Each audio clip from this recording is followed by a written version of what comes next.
আমন্ত্রণ বিশ্ব বাংলায়, সঙ্গে আছি উপমা রায়। শুরুতেই সংবাদ শিরোনাম। লিবিয়ায় আটক বাংলাদেশিদের উদ্ধারে দূতাবাসের তৎপরতা জোরদার। ৩০ নভেম্বর IOM এর সহায়তায় দেশে ফিরবেন ১৭৫ জন। আরব আমিরাতের স্বাধীনতা দিবসের ছুটিতে আবুধাবি ও দুবাইয়ে বাংলাদেশ দূতাবাস এবং কনসুলেট জেনারেল ২ দিন বন্ধ থাকবে, চলবে জরুরি সেবা। এবং আরব আমিরাতের পর্যটন বাজারে শক্ত অবস্থান গড়ছেন প্রবাসী বাংলাদেশিরা। তরুণ উদ্যোক্তা রহমতুল্লাহ সুমন তৈরি করেছেন আলাদা পরিচয়।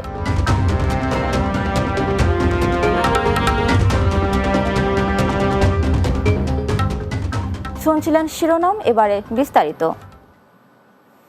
লিবিয়ায় আটক বাংলাদেশিদের উদ্ধারে উদ্যোগ জোরদার করেছে বাংলাদেশ দূতাবাস।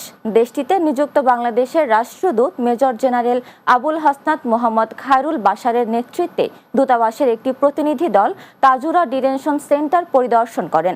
পরিদর্শনকালে রাষ্ট্রদূত সেখানে থাকা বাংলাদেশিদের সঙ্গে কথা বলেন, তাদের সার্বিক অবস্থার খোঁজ নেন এবং মনোবল ধরে রাখার আহ্বান জানান। তিনি জানিয়েছেন, লিবিয়ায় আটক বাংলাদেশিদের দেশে ফেরাতে পাঠানোর প্রক্রিয়া দ্রুত চলছে।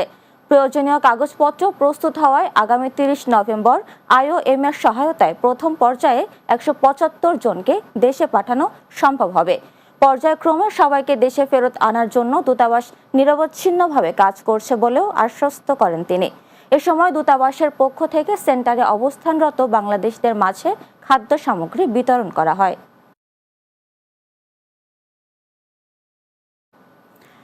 সংযুক্ত আরব আমিরাতের ৫৪তম স্বাধীনতা দিবস উপলক্ষে দেশটির রাজধানী আবুধাবিতে অবস্থিত বাংলাদেশ দূতাবাস ও দুবাইয়ে বাংলাদেশ কনসুলেট জেনারেল অফিস ২ দিন বন্ধ থাকবে।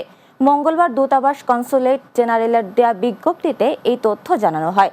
তবে এদিন ছুটি থাকা অবস্থায় দূতাবাস ও কনসুলেটের জরুরি সেবা কার্যক্রম চলবে বলেও বিজ্ঞপ্তিতে উল্লেখ করা হয়েছে। এদিকে ৫৪তম জাতীয় দিবস উপলক্ষে আরব আমিরাতের সব সরকারি প্রতিষ্ঠান সাপ্তাহিক ছুটি সহ ৪ দিন ও শারজায় সাপ্তাহিক ছুটি শুক্রবার সহ ৫ দিন বন্ধ থাকবে। দেশটির সরকার এই ছুটির ঘোষণা দিয়েছে।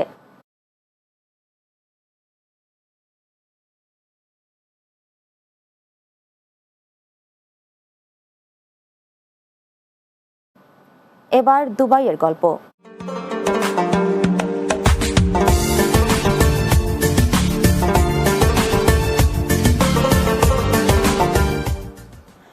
সংযুক্ত আরব আমিরাত স্বপ্ন আর সম্ভাবনার প্রাণচঞ্চল এক দেশ। ভ্রমণপ্রিয় মানুষের কাছে দেশটির রয়েছে আলাদা আকর্ষণ। আর এই দেশের পর্যটন বাজারে নিজেদের অবস্থান সুদৃঢ় করছেন বহু প্রবাসী বাংলাদেশি। তাদের মধ্যেই তরুণ উদ্যোক্তা রহমতুল্লাহ সুমন তৈরি করেছেন নির্ভরযোগ্যতার আলাদা পরিচয়। দুবাই প্রতিনিধি শেখ ফয়সাল সিদ্দিকী ববির পাঠানো তথ্য ছবিতে আরও জানাচ্ছেন মাহমুদ রুবেল। সংযুক্ত আরব আমিরাত সুযোগ আর স্বপ্নের এক দ্যুতিময় দেশ। এখানকার বাসিন্দারা অবকাশ পেলেই ছুটে যান বিশ্বের নানা প্রান্তে। আর এই সুযোগে প্রবাসী বাংলাদেশিরা সমৃদ্ধ করছেন আমিরাতের ট্রাভেল ও ট্যুরিজম শিল্পকে। এই খাতে নির্ভরযোগ্যতার আর এক নাম তরুণ উদ্যোক্তা রহমতুল্লাহ সুমন। ফেনীর সোনাগাজীর ছেলে সুমন ২০০১ সালে পাড়ি জমান সংযুক্ত আরব আমিরাতে। দুবাইয়ের একটি IT কোম্পানিতে ১ বছর এবং একটি ট্রাভেল অ্যান্ড ট্যুরিজম কোম্পানিতে কাজের অভিজ্ঞতাকে কাজে লাগিয়ে দুবাইয়ের নাইফ এলাকায় নাখিল সেন্টারের সামনে শুরু করেন আস্থা ট্রাভেল অ্যান্ড ট্যুরিজম।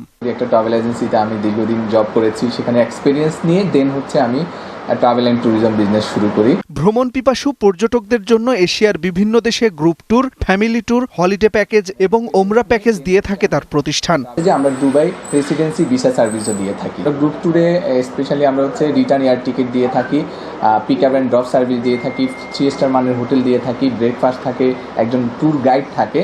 আমরা যে সিটিতে যাই বা যে শহরে যাই সেখানকার দর্শনীয় স্থানগুলো আমরা ঘুরে দেখাই এবং আমরা একজন লোকাল গাইড রাখি, যেন আমাদের ট্যুরিস্টরা, আমাদের ট্রাভেলাররা সেখানে গিয়ে ওই দেশ সম্পর্কে ভালোভাবে জানতে পারে এবং ওই দেশে গিয়ে ভালোভাবে এনজয় করে আসতে পারে, আমরা সেই ফ্যাসিলিটিগুলো রেখে থাকি। ইউরোপ, আমেরিকা, কানাডা সহ পৃথিবীর প্রায় সব দেশের ভ্রমণ ভিসার ফাইল প্রস্তুত, কাগজপত্র যাচাই এবং সঠিক পরামর্শ দিয়ে থাকেন সফলেই প্রবাসী উদ্যোক্তা। তো আমরা হচ্ছে যে গ্লোবাল ভিসা নিয়ে কাজ করি, স্পেশালি ইউকে, ইউএসএ, কানাডা এবং ইউরোপের ভিসাগুলো নিয়ে কাজ করি। সংযুক্ত আরব আমিরাতে আপনারা যারা এসব দেশে যেতে চান ট্যুরিস্ট পারপাসে, আমরা সেক্ষেত্রে ফাইল প্রসেসিংয়ে সহযোগিতা করি। স্পেশালি আপনাদের যাদের এখানে স্যালারি ভালো, অথবা যারা আপনারা এখানে ব্যবসায়ী আছেন, ভালো স্যালারি, ভালো ইনকাম করছেন, আপনাদের প্রোফাইলটা ভালোভাবে রেডি করে আপনারা যখন এম্বাসিতে সাবমিট করবেন ভিসা হয়ে যাবে। তবে এই বিষয়টা অনেকে না জানার কারণে, সুযোগ থাকার ফলেও কিন্তু অনেকে যেতে পারে না। বিশেষ করে সংযুক্ত আরব আমিরাত থেকে কিন্তু এইসব দেশের ভিসা পাওয়াটা ইজি,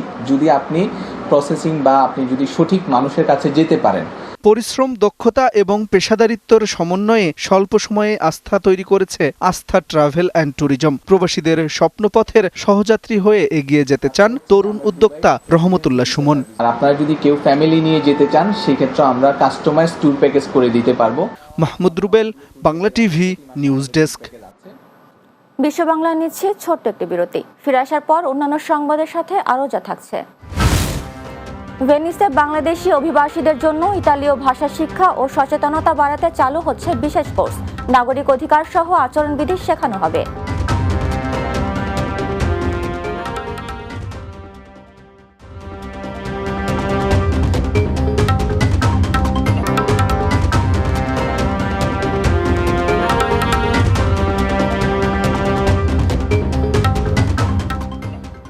বিরতির পর বিশ্ব বাংলায় স্বাগত আরও একবার।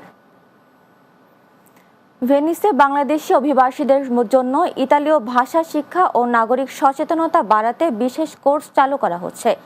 RIC একাডেমির তত্ত্বাবধানে এবং ভেনিস সিটি কাউন্সিলের সহযোগিতায় এই উদ্যোগ নেওয়া হয়েছে। ভেনিস প্রতিনিধি সোহানুর রহমান উজ্জ্বল জানান, মেস্ট্রের একটি হলে আয়োজিত সেমিনারে উপস্থিত ছিলেন সিটি কাউন্সিল প্রতিনিধি অ্যাডভোকেট জুসেপ্পে কাস্ট্রো। অনুষ্ঠান পরিচালনা করেন RIC একাডেমির পরিচালক ঋতু মিয়া। অ্যাডভোকেট জুসেপ্পে জানান, অভিবাসীদের সামাজিক অন্তর্ভুক্তি ও দৈনন্দিন যোগাযোগ সহজ করতে এ ধরনের কোর্স অত্যন্ত গুরুত্বপূর্ণ। বাংলাদেশিদের প্রয়োজন অনুযায়ী সাজানো কোর্সে ভাষা শিক্ষা ছাড়াও নাগরিক অধিকার ও আচরণবিধি শেখানো হবে।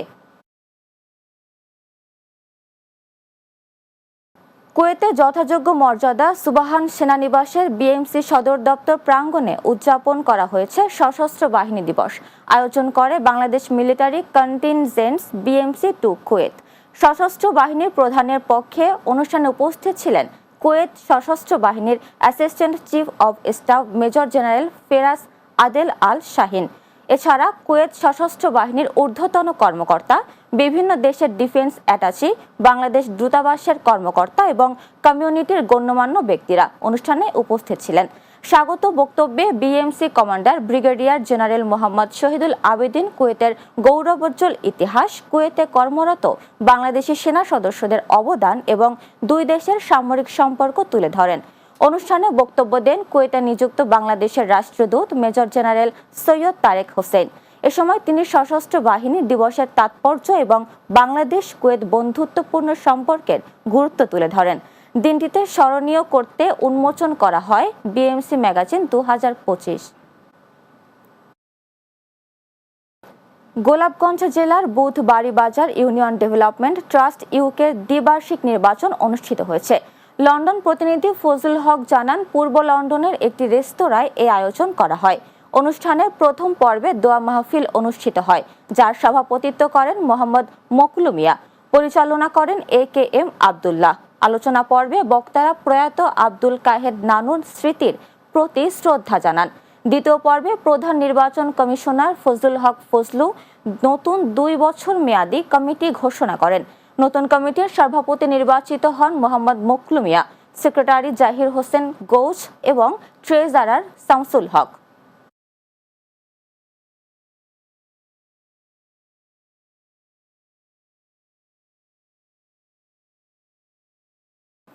শেষ করছি বিশ্ব বাংলা।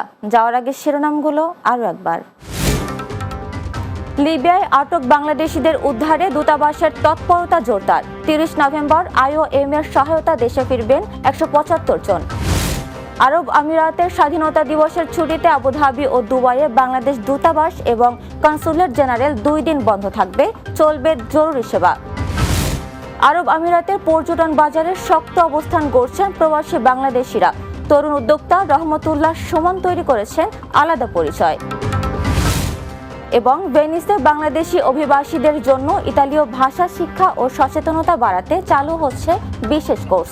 নাগরিক অধিকার সহ আচরণবিধি শেখানো হবে।